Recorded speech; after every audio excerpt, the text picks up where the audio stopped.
I'm going to touch, I'm coming close to the end now, but I'm going to touch a little bit on some of my own product developments, which by now you should probably gather have arisen from an understanding of nutrition, the role of oxidative stress in aging, the role of inflammation in stress, and an understanding of hormones.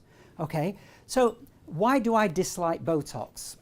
Well, I dislike it for many reasons, but I dislike it mainly because I don't believe it gives you a real anti-aging effect. It just gives you a muscle relaxant effect, which gives the impression that you have younger looking skin because it has less wrinkles.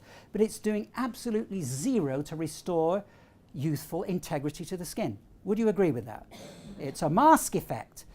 I'm interested in what can you do to build youthful skin, not just create a mask effect. How can you restore skin so it's more youthful?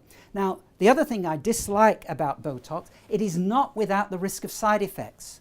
And if any of you have 5 minutes to Google BotoxSupportCommunity.com, it makes interesting reading because it's stuff you won't necessarily read about in mainstream press. But there can be some quite serious side effects. Some of them, well, most of them are mainly neurological. Again, this has come from this site.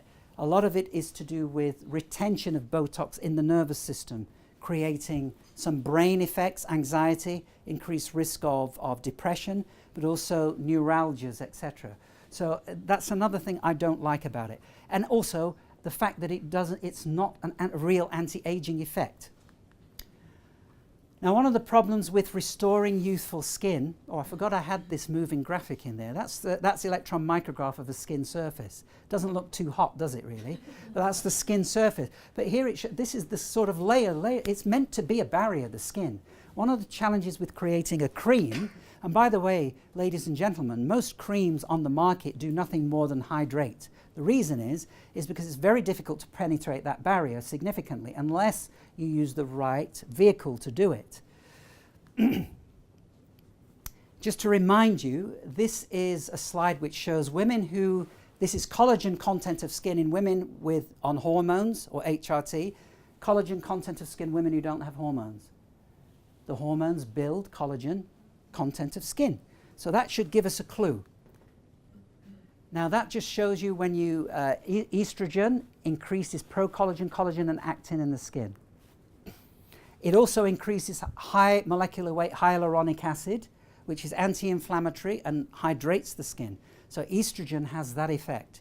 Now here's the good news, ladies and gentlemen, is that there is research which shows that even when you put the hormones onto the surface of the skin topically, in the right form, the hormones have the same collagen elastin building effect as when you restore them systemically. So from all of my work, I got interested in this. I thought, oh, hang on a minute, maybe there's an opportunity here to make some inroads. So I developed a skin range called BioJeune. Do you like the name? Yeah. BioJeune. Yeah. Has a certain je ne sais quoi, doesn't it? So BioJeune is a range of skin creams based on antioxidant effects, anti-inflammatory effects, and the right combination of bioidentical hormones to restore proper youthful integrity to the skin. So there's one for women age 40 plus, which we call original. There's one for women 30 plus. There's one for men. There's a night cream which has different hormone in, and there's a basic one without hormones for younger people. That just has all the other bioactive ingredients but not hormones. So I also, part of my rejuvenation program, there's a thing here on it, and we've got some leaflets, I think in your packs they're in there. So my program really revolves around a natural solution, which is use of these creams, a phototherapy mask which helps to build collagen. There are two, one called Color Lift and one called Collagen, and also a supplement which basically is doing three things: lowering inflammation, reducing oxidative stress, and improving mitochondrial function. So I'm not giving too much away if I tell you that's what it does. But by doing that, you start to see how what I'm trying to do is create an anti-aging effect on the skin itself, but also give something internally which gives anti-aging effects internally as well, and that will help the skin.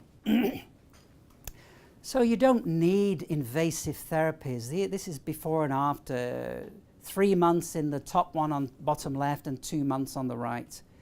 You don't need invasive therapies to create an anti-aging effect on the skin.